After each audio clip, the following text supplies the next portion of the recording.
Vamos retornando, galerinha, vamos voltando, a nossa parte 3 de 3, né? Hoje nós estamos falando sobre arquitetura e manutenção de computadores. E hoje nós estamos falando sobre software livre, sobre software proprietário, sobre os direitos da utilização do software, sobre os deveres também daqueles que utilizam tanto um software proprietário quanto um software livre. Tá? Então, galerinha, de extrema importância que a gente fique atento com relação a essas leis. Por quê? Porque a gente precisa ficar muito atento, porque isso é algo muito específico da nossa área, né? Da área da computação, da área da informática, e onde nós estaremos sempre inseridos nessa realidade. Sempre, sempre, em todos os lugares. Não importa qual é o aspecto, qual é a área de atuação que você for que você vai trabalhar na área da informática, mas sempre você vai se deparar com essa realidade. A utilização de software privado, né? Software que, querendo ou não, é proprietário, e um software que é livre. Então, você precisa ficar ligado, principalmente nas principais características, tá certo? Então, vamos dar continuidade, galerinha. Vamos dar continuidade ao nosso papo. E aí, turma, nós estávamos falando sobre os direitos autorais. Nós estávamos falando que fica assegurado a tutela dos direitos relativos ao programa de computador pelo prazo de 50 anos. Isso aqui foi um ponto que eu já tinha conversado com vocês, mas essa aqui é uma característica muito importante que ela precisa ser reforçada. Quando você cria um produto, mesmo você sendo criador, mesmo você tendo o direito patente, você tendo o direito autoral sobre aquele produto, ele fica de total acesso para você como direitos relativos ao programa, ao produto, durante 50 anos. Contando aí a partir do dia 1º de janeiro do ano subsequente. Então, se você cria, por exemplo, o produto agora, no ano que vem, 1º de janeiro, já começa a contar essa validação. A proteção aos direitos de quem trata esta lei independe do registro, tá bom? Independe do registro, a proteção aí desse sistema. Outro aspecto, ó, prazo de proteção, 50 anos mais ano corrente, né? Direitos autorais, 70 anos, registro facultativo não inclui a proteção.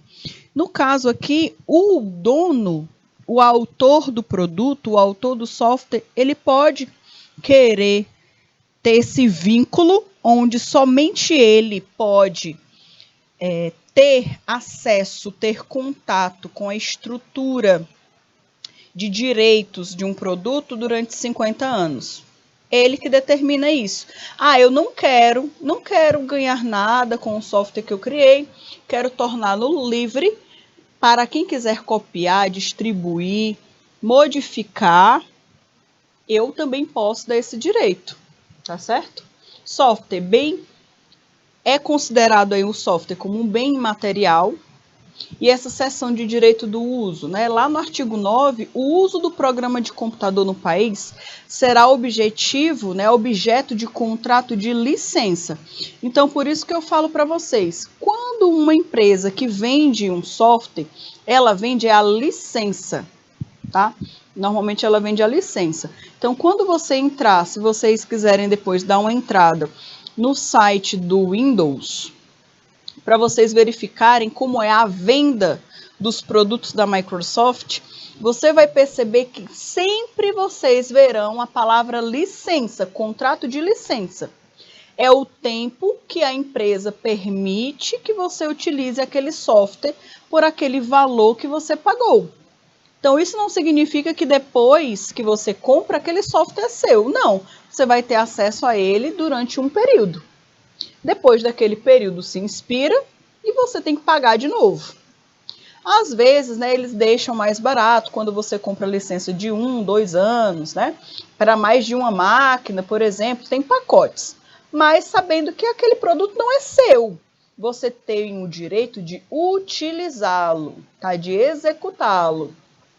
Parágrafo único. Na hipótese de eventual inexistência do contrato referido ao a essa parte do artigo, o documento fiscal relativo à aquisição do licenciamento de cópia servirá para comprovação da regularidade do seu uso.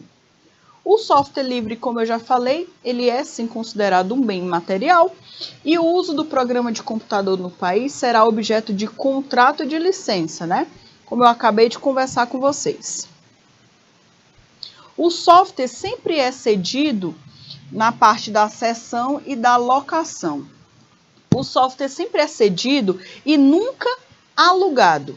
Todavia, cada vez mais identificamos sociedades que locam seus programas, apesar de aparentemente não haver diferenças judicialmente, né? Estamos tratando aí de um instituto jurídico, complementamente aí de direitos distintos. Salvo a estipulação em contrário, pertencerão exclusivamente ao empregador, contratante de serviço ou órgão público, os direitos relativos ao programa de computador, desenvolvido e elaborado durante a vigência de contrato ou de vínculo estatutário, expressamente destinado à pesquisa e desenvolvimento, ou em que a atividade de um empregado, contratado de serviço ou servidor seja prevista, tá? Então, pessoal, isso daqui está falando sobre aquele aspecto que eu já tinha conversado com vocês. Um colaborador é contratado e uma das suas funções é desenvolver um software. Então, aquele software, no final do seu contrato, não pertence a ele. Aquele software pertence à empresa a qual o contratou, tá bom? Mas isso é importante que tenha também no contrato de trabalho do colaborador, tá? É importante que a empresa se assegure com relação a isso. Direitos aí do empregado e do empregador, né? Pertencerão com exclusividade ao empregado ou ao colaborador contratado de serviço ou servidor os direitos concernentes a programa de computador, gerados sem relação com o contrato de trabalho, prestação de serviço ou vínculo estatutário, e sem autorização de recursos, informações tecnológicas, segredos industriais e de negócios. Isso aqui é comum, tá? Se você trabalha em uma empresa, que essa empresa ela investe muito em desenvolvimento de novas tecnologias, desenvolvimento de novos recursos que ainda não estão no mercado, que só são utilizados por aquela empresa. É comum que no seu contrato de trabalho tenha aí um artigo, algo específico, não sei, que fale sobre, no caso, me fugiu o nome da palavra, eu me esqueci da palavra, já estou começando a me esquecer das palavras. A confiabilidade dos dados. Sabe a confiabilidade dos dados que a gente conversa? Assegurar os dados, assegurar as informações. As empresas também precisam que os seus colaboradores também façam isso.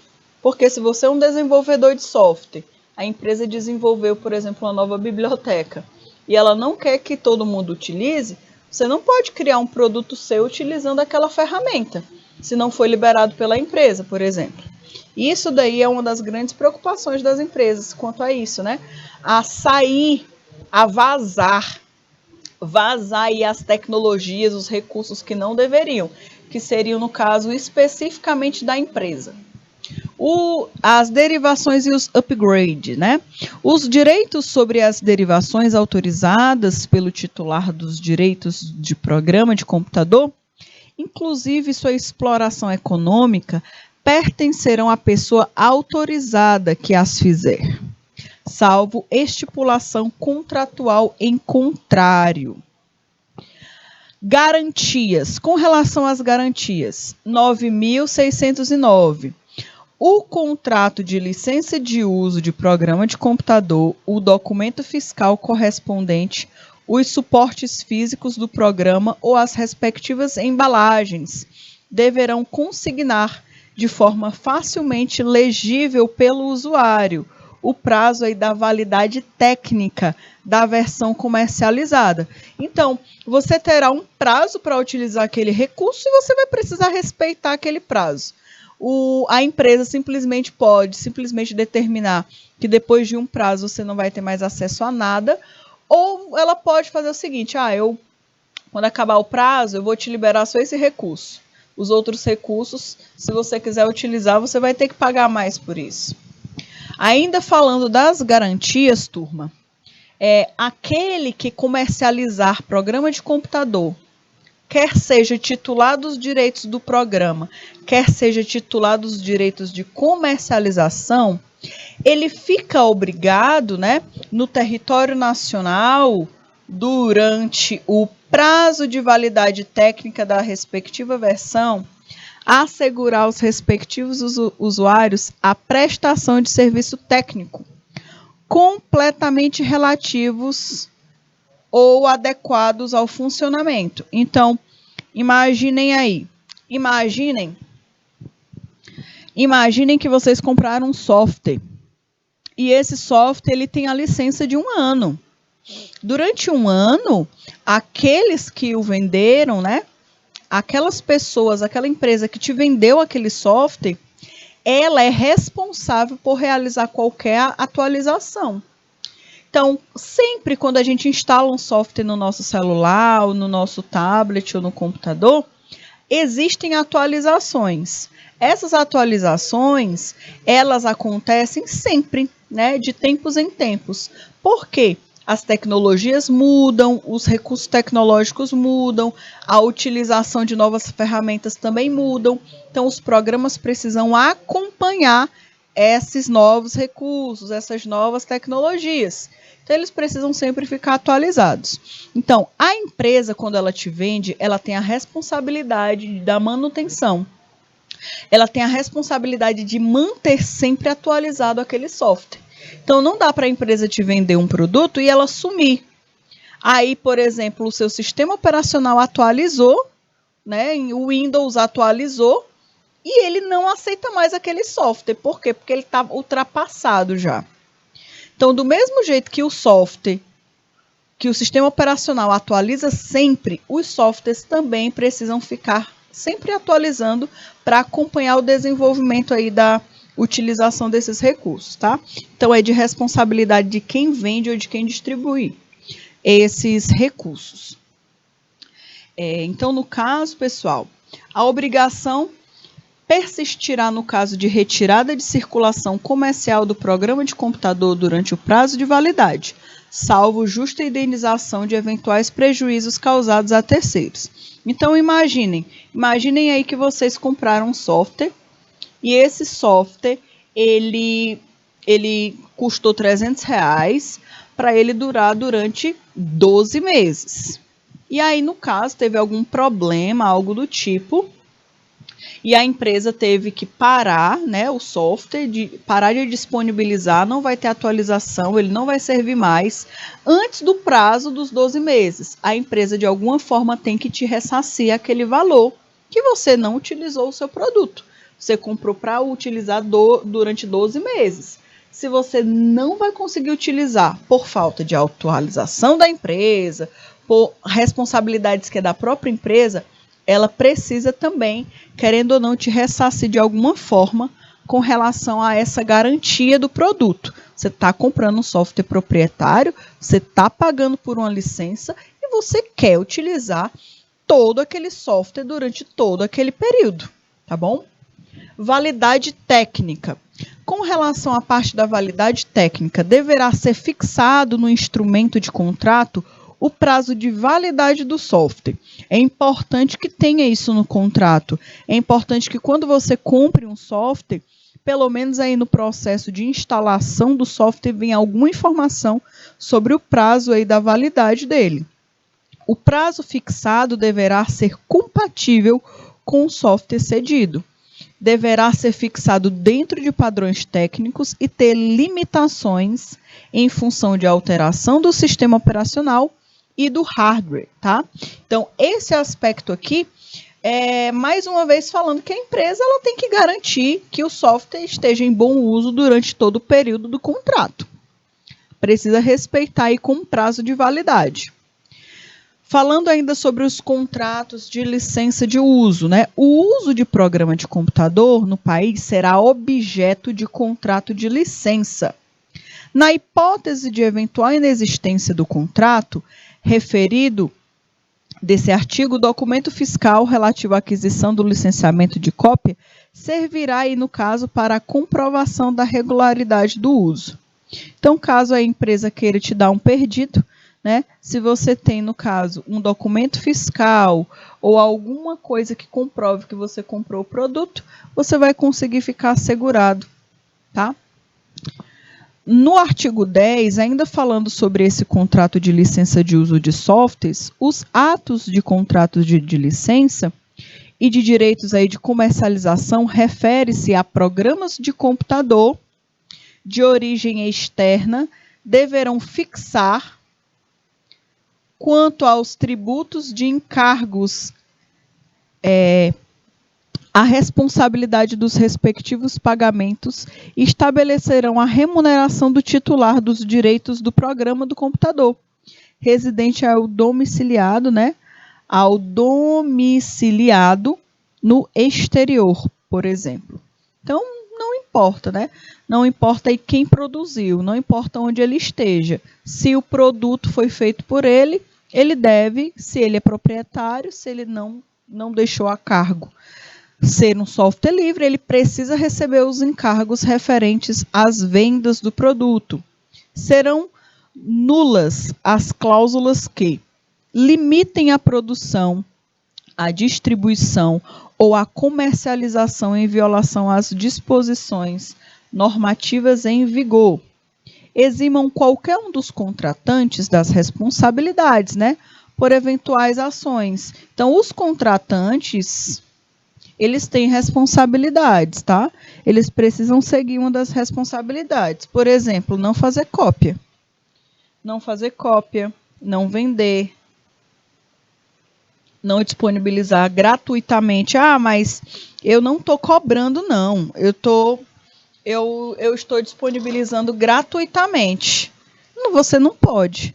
Aí você fala, ah, mas eu paguei pelo software. Eu paguei e eu posso. Então, se é meu, né? Eu comprei o software ou eu comprei o jogo, então eu tenho o direito de fazer o que eu quiser com ele. Não, você não pode, né? Você comprou não foi o jogo, você comprou não foi o sistema operacional, você comprou a licença de uso, certo? Para você comprar o software ou o jogo, você tem que tirar um monte de milhões aí do bolso, com certeza.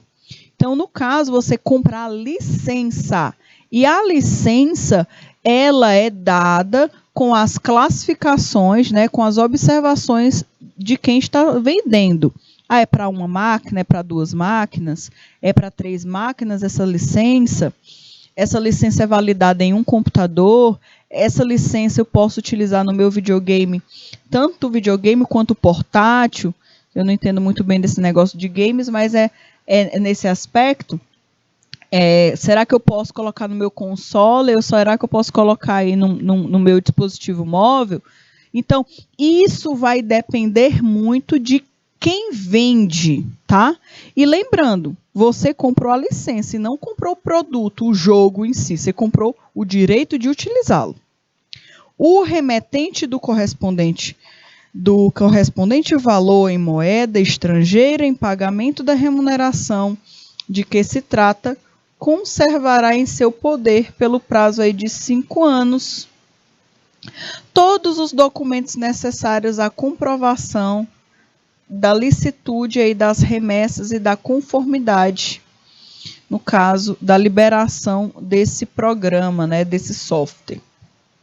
Nos casos de transferência de tecnologia de programa de computador, por exemplo, do Instituto Nacional da Propriedade Industrial, fará o registro dos respectivos contratos, né, para que produzam efeitos em relação a terceiros. Para o registro de que se trata este artigo, é obrigatória a entrega por parte do fornecedor. Então, o fornecedor tem aí as suas obrigações, ele precisa respeitar precisa respeitar as obrigações que ele possui. Outro ponto, tá? Outro ponto, ele precisa também, é obrigatório a entrega por parte do fornecedor ao receptor de tecnologia da documentação completa. Aqui o usuário, quem compra o produto, ele precisa não somente receber o código de validação, ele precisa também receber toda a parte da documentação daquele software. Quando eu falo documentação, é um manual de uso mesmo, tá? Por exemplo, o software que você comprou, ele só pega, né, ele só roda nesses dispositivos, onde precisa de no mínimo essa memória RAM, de no mínimo esse valor de HD, de no mínimo esse processador. Então, tem que ter as especificações do software para que o usuário consiga utilizar da melhor forma possível aquele recurso, certo? Então, por parte do fornecedor receptor de tecnologia, a documentação completa, código-fonte comentado, memorial descritivo, especificações funcionais internas, diagramas, fluxogramas e outros dados técnicos necessários aí para a absorção da tecnologia, para o uso daquele material, tá bom? E aí, pessoal, com relação aos contratos, né? Os contratos, eles são assegurados aí pelo Instituto Especial, regido pelo Código Civil e pela Lei de Software, que é essa lei que a gente conversou. Essa lei aqui é que dá toda a segurança para aqueles que criam software, vendem software e também principalmente para assegurar os seus direitos de autores, de criadores, de produtores, tá bom? Dando aí continuidade.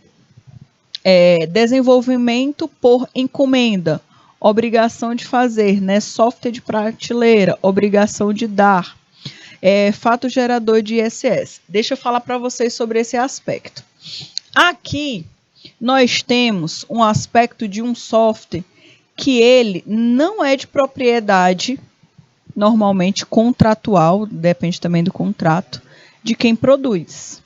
Então, se eu sou uma empresa de contabilidade, por exemplo, e eu chamo uma empresa de software para criar um fluxo de processos contábeis, utilizando o meu método contábil da minha empresa, eu quero que eles façam a informatização. Eu quero que eles aprendam com a gente o que a gente tem de inovador no mercado, que até agora a gente faz de forma manual. Eu quero que eles criem para a gente um software, para a nossa empresa. E aí, o que acontece? Esse analista de projetos, ele entra na minha empresa contábil, eu ensino para ele, eu dou todo o know-how para ele.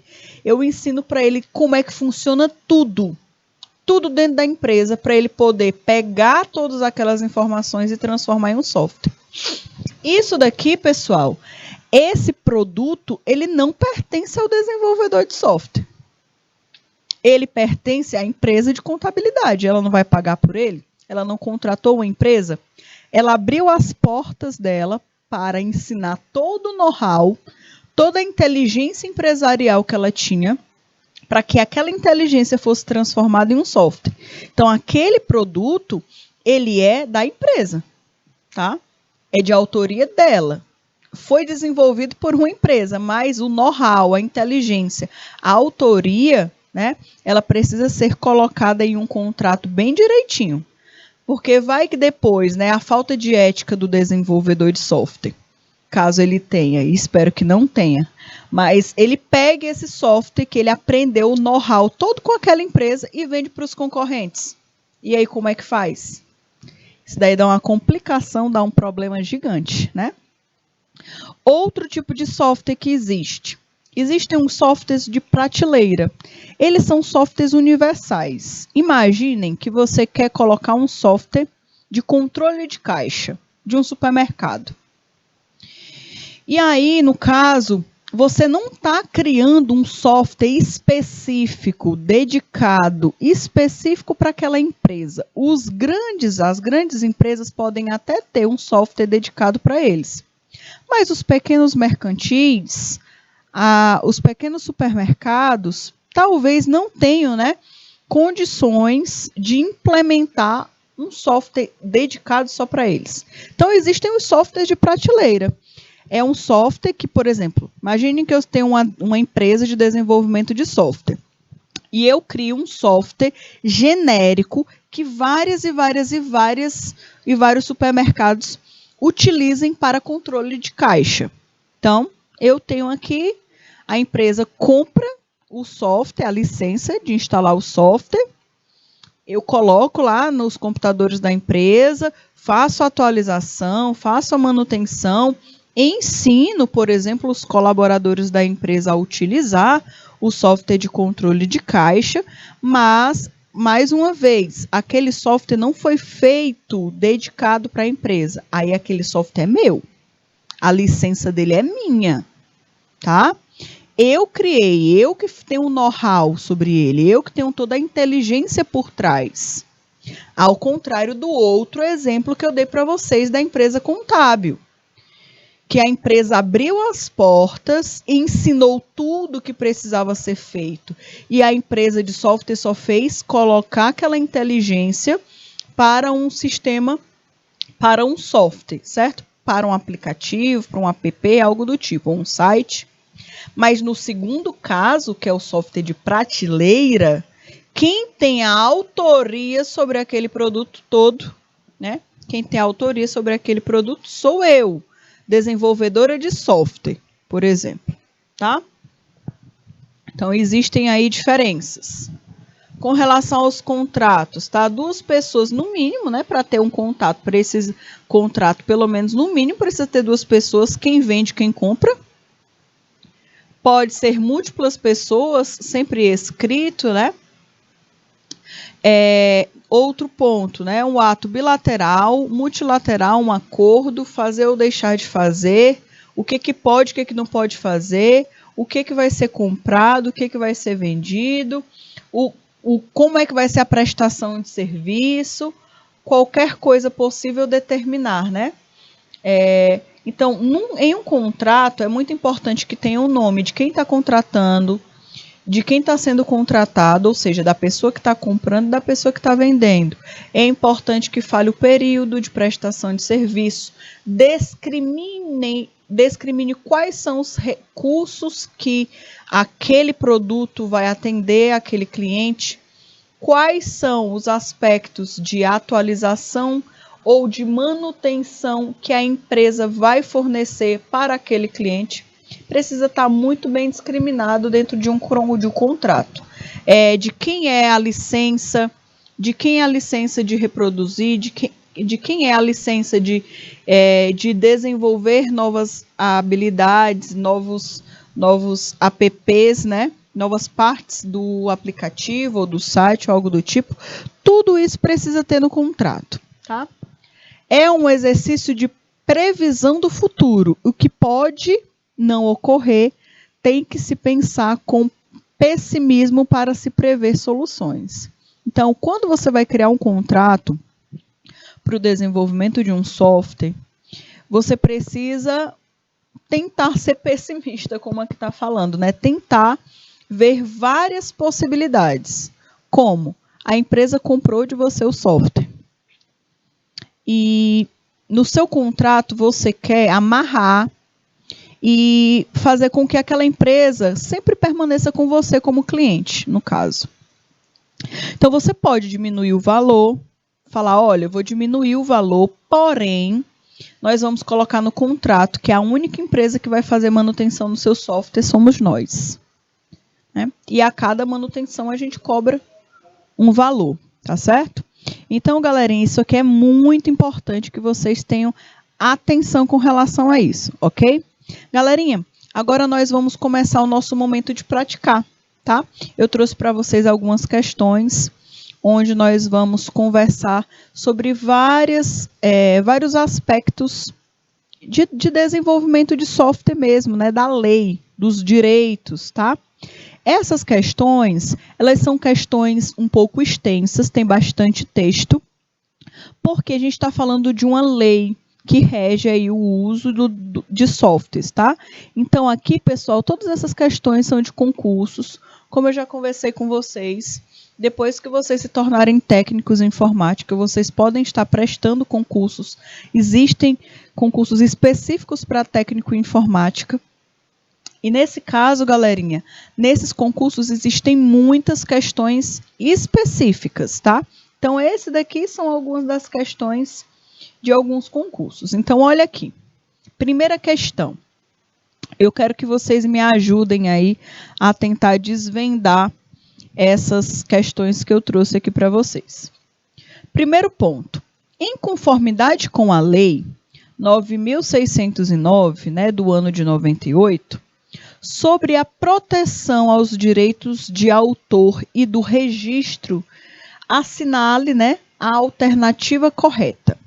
Então, aqui a gente precisa encontrar o que está certo e o que está errado. Eu vou ler com vocês e depois eu vou dar um tempinho para vocês tentarem me ajudar a responder. Primeira, letra A. A proteção aos direitos de que trata essa lei depende de registro. Ou seja, só tem direito quem tem registro. Letra B. Constitui ofensa aos direitos do titular de programa de computador a citação parcial do programa para fins didáticos, mesmo que identificados no programa, e o titular dos respectivos direitos. Então, aqui está falando, a letra B, que é uma ofensa aos direitos do dono do produto, esse produto ser citado como algo parcial na parte educacional, né, para fins didáticos, como, por exemplo, eu fiz várias vezes com a Microsoft, né? Eu citei a fins didáticos, dei o exemplo deles para vocês. Aqui está perguntando se isso ofende os direitos do titular, os direitos da empresa. Letra C, fala assim, não se aplicam ao programa de computador as disposições relativas aos direitos morais, ressalvado a qualquer tempo o direito do autor de reivindicar a paternidade do programa de computador e do direito do autor de opor-se às alterações não autorizadas, quando estas implicam em deformação, manipulação ou outra modificação do programa de computador, que prejudiquem a sua honra ou a sua reputação.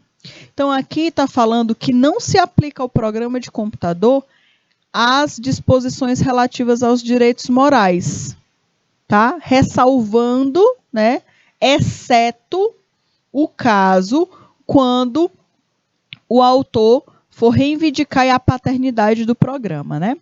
Letra D de dado. Os direitos atribuídos por essa lei não ficam assegurados aos estrangeiros domiciliados no exterior, mesmo que o país de origem do programa conceda aos brasileiros e aos estrangeiros domiciliados no Brasil direitos equivalentes. E a letra E.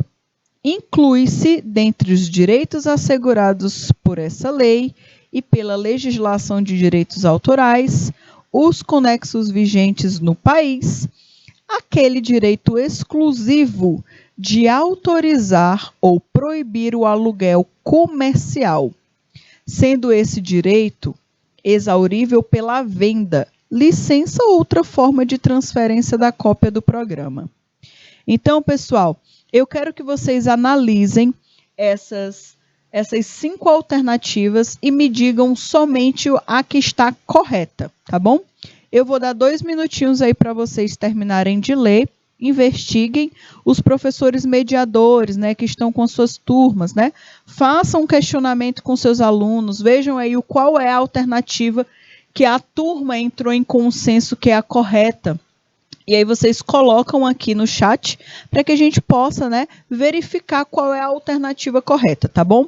Então, 2 minutinhos aí para vocês e já já a gente vem para discutir essa questão e mais algumas.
Pronto, turma. Acredito que deu tempo, né? Então, olha aqui, galerinha.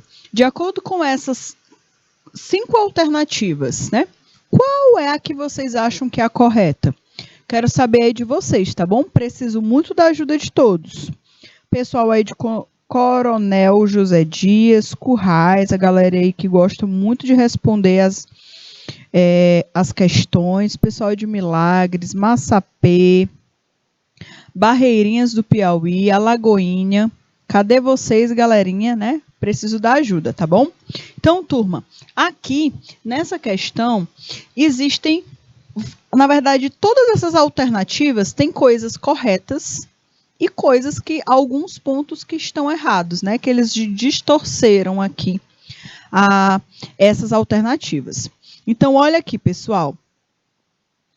De acordo com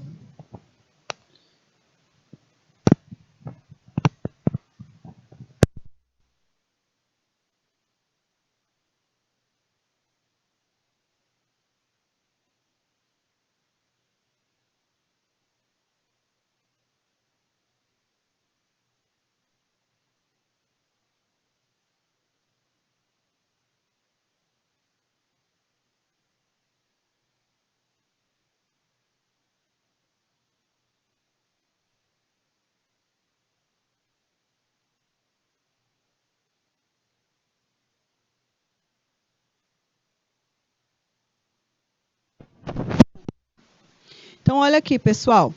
Aqui não está marcado a correta, mas a gente vai marcar, tá bom? Ó, diante de todas essas alternativas aqui, vamos falar, por exemplo, sobre a letra A. Quando a gente conversou, tinha falando que essa lei, o proprietário, né, o dono, o autor, independente se ele tinha feito o registro ou não, ele é assegurado pela lei, tá bom? Então, no caso da letra A, fala proteção aos direitos de que trata essa lei depende do registro. Esse depende do registro está errado. Então, a letra A, ó, ela está errada, ok? Vou colocar até um Ezinho aqui. Esse meu E parece mais um C, né? Vou colocar aqui um E, tá? Pronto. Letra B.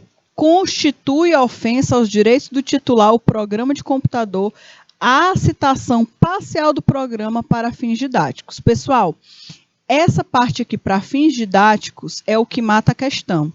A gente pode sim, né, utilizar como citação para fins didáticos, sim.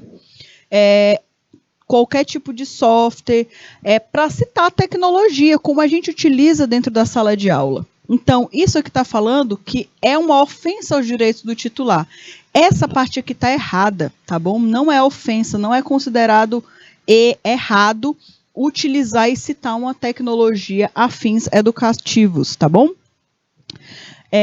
Outro ponto,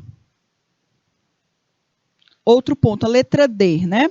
A letra D fala o seguinte: os direitos atribuídos por essa lei não ficam assegurados aos estrangeiros domiciliados no exterior. Errado, fica sim, pessoal. Fica sim, independente, tá? Essa parte é o ponto errado, tá bom? Outro ponto, inclui-se dentro aos direitos assegurados por essa lei e pela legislação de direitos autorais, os conexos vigentes no país, aquele direito exclusivo de autorizar ou proibir aluguel comercial, sendo esse direito exaurível pela venda, licença ou outra forma de transferência da cópia do programa, tá bom? Isso aqui, pessoal, na verdade, isso aqui é assegurado a qualquer programa que seja referente a um programa proprietário, tá bom? Então, aqui, a parte correta é a letra C, onde fala assim, ó, não se aplica a um programa de computador às disposições relativas aos direitos morais. Porém, isso entra sim no direito quando se fala ao direito do autor de reivindicar a paternidade do programa e o direito do autor de opor-se às alterações não autorizadas. Isso que ele tem direito. quando estes implicam em deformação, mutilação ou outra modificação do programa. Então, aqui, galerinha, a alternativa correta é a letra C. Ok? Essa daqui é a mesma questão, tá bom? Outra questão que eu trouxe para vocês. Essa aqui é a segunda questão, tá bom? Segunda questão. De acordo com a Lei 9.609, sobre as garantias aos usuários de programa de computador, marque aí o C para a correta e o E para as erradas. E após assinalar a alternativa que apresente a sequência correta. Então, além de você colocar, por exemplo, a alternativa, se é C ou se é E, depois a gente vai verificar qual é a alternativa correta, se é a letra A, letra B, letra C ou letra D, a que tem a sequência correta, tá bom? Primeiro ponto, para a gente analisar se é o correto ou errado. O contrato de licença de uso de programa de computador, o documento fiscal correspondente aos suportes físicos do programa ou as respectivas embalagens não deverão considerar o prazo de validade, né? Olha aqui, ó, não deverão considerar o prazo de validade técnica da versão comercializada. Essa primeira afirmativa, galera, a gente conversou especificamente sobre ela. E aí, o que vocês acham? Essa primeira aqui está correta ou está errado? É C ou é E? Me ajudem aí, vocês que se garantem, tá? Me digam aí o que vocês acham. Essa daqui é a primeira, tá bom? Vou ler a segunda e a gente discute. E aí eu vou aproveitar e vou esperar vocês responderem a questão para a gente discutir juntos.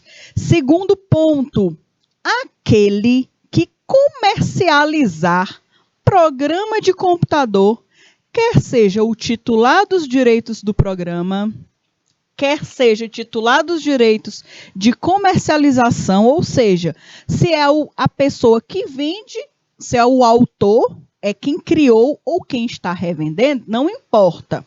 Fica obrigado no território nacional, durante o prazo de validade técnica da respectiva versão, a assegurar aos respectivos usuários a prestação de serviço técnico, complementares, relativos ou adequado, né, o funcionamento do programa, consideradas as especificações.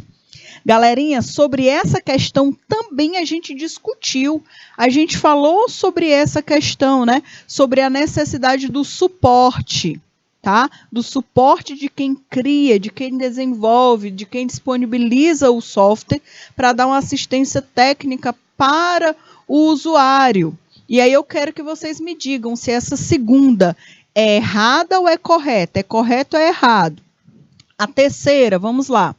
A obrigação daqueles que comercializar o programa de computador, quer seja titular dos direitos do programa, quer seja titular dos direitos de comercialização, de assegurar aos respectivos usuários a prestação de serviço técnico, complementares relativos ao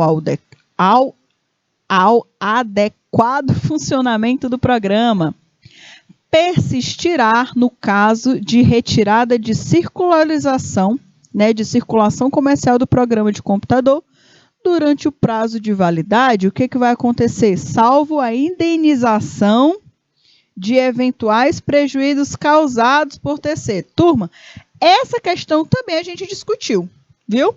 A gente também bateu cabeça com ela, a gente conversou. Na verdade, eu conversei com vocês especificamente sobre esses 3 tópicos, tá? Eu quero agora que vocês refresquem a cuca de vocês, vejam aí, lembrem aí. A galerinha que está na sala de aula com os colegas, discutam o que vocês acham, né? Se é a primeira, a segunda, a terceira, qual desses aqui é correto ou errado, tá bom? Vou dar 2 minutinhos para vocês, é o tempo suficiente, porque a gente já discutiu sobre elas e já a gente retorna para conversar de novo, tá bom? Então, 2 minutinhos aí para vocês pensarem e discutirem juntos.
Pronto, galerinha.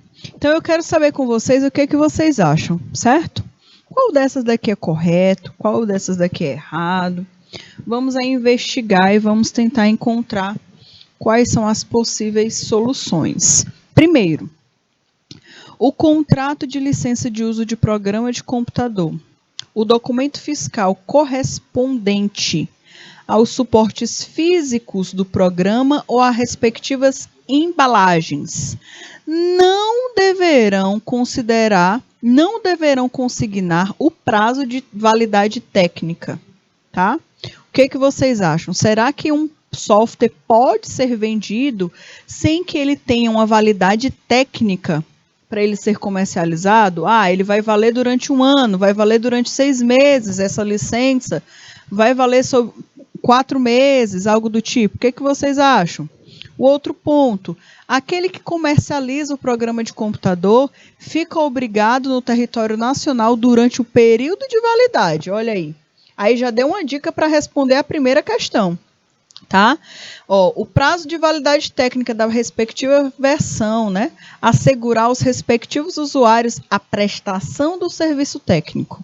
Então, aqui, pessoal, nessa segunda está falando sobre a necessidade, sobre a importância de se ter uma data de validade para justamente assegurar o usuário que durante aquele período ele vai ter a segurança de que o software vai estar funcionando. Terceiro ponto, a obrigação daqueles que comercializam o programa de computador, certo?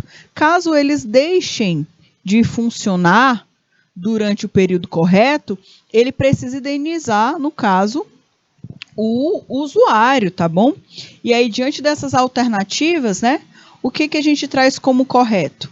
A gente traz como correto a alternativa A, por quê? A primeira alternativa é a errada. Vamos voltar lá para ver se está correto mesmo. Olha aqui. Essa daqui é errada por quê? Porque está falando que aqui não deverão considerar o prazo de validade. E a gente já falou, é necessário sim, precisa sim ter o prazo de validade. Precisa, porque isso assegura o usuário de que aquele software que está sendo utilizado, ele tem um prazo de validade que ele vai receber assistência técnica, que ele vai receber atualizações, e aí, de acordo com isso, ele tem mais segurança. A segunda parte nem se fala mais, né? A gente já conversou. Ele acaba dando a resposta da primeira alternativa. Ele diz que sim, é importante sim que tenha a data de validade, tá bom? Outro ponto importante, tá? Letra A, última, né? A obrigação daqueles que comercializam o programa de computador, a indenização de eventuais prejuízos causados por terceiros, certo? Ok? Mais uma vez, galerinha, aí bate na tecla de quê? A importância de ter o prazo, tá? De ter o prazo de validade.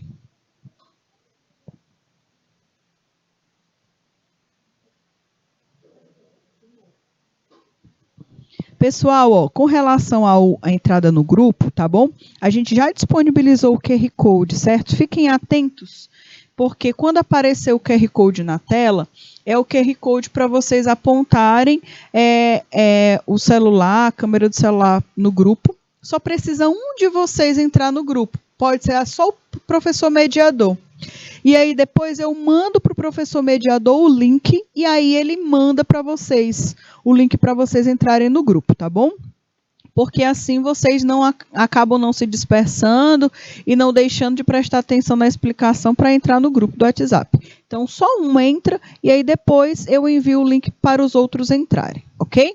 Então, aqui vamos voltar para as questões. Então, aqui, pessoal, essa terceira alternativa aqui, ela também está correta, porque ela está afirmando a necessidade do ressarcimento para o usuário quando o software deixa de funcionar antes do prazo, tá bom? Antes do prazo.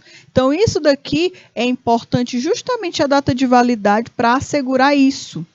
E quem é que tem o direito, na verdade não é o direito, quem é que tem a obrigação de fazer essa atualização? Ou quem fabricou ou quem disponibilizou. quem vendeu, no caso, tá? Um dos dois precisa assumir essa responsabilidade. Então, a alternativa correta é a letra A, ok? Então, aí vamos dar continuidade. De acordo com essa questão aqui, vamos ver qual é a questão que a gente deve marcar. De acordo com a Lei 9.609, violar direitos de autor de programa de computador prever como pena, né? Violar o direito do autor é a reclusão de 12 meses a 3 anos e multa. Letra B, detenção de 2 meses a 1 ano e multa. Letra C, reclusão de 6 meses a 4 anos ou multa. Letra D, detenção de 6 meses a 2 anos ou multa. E a letra E, reclusão de 10 meses a 4 anos ou multa. Então, a gente conversou que, querendo ou não, toda ação tem uma reação, né? Ou seja, se você infringe a lei, se você realiza alguma coisa errada, você vai precisar sofrer as consequências adequadas sobre aquela realidade. Então, violar os direitos de autor, violar os direitos de utilizar um programa sem dar os devidos créditos para aquele que criou, sem pagar o valor predestinado, né, pré-estimado, pré-determinado pela empresa, isso daí causa também uma forma de ser negligente com a lei. Então, de acordo com essa realidade, pessoal, nesse caso aqui, específico de violar os direitos do autor de programa de computador, prevê a detenção de 6 meses a 2 anos ou multa, tá? E aí isso vai de acordo aí com as esferas legais, tá bom? Então, turma, aqui a gente precisa ter muita atenção, principalmente se você for um dia um técnico, a pessoa técnica responsável pela parte de informática de uma empresa, tá bom? Você precisa dar essa orientação para aqueles que estão chefiando um local. Então, eu quero colocar um software nos computadores da empresa. São 30 máquinas.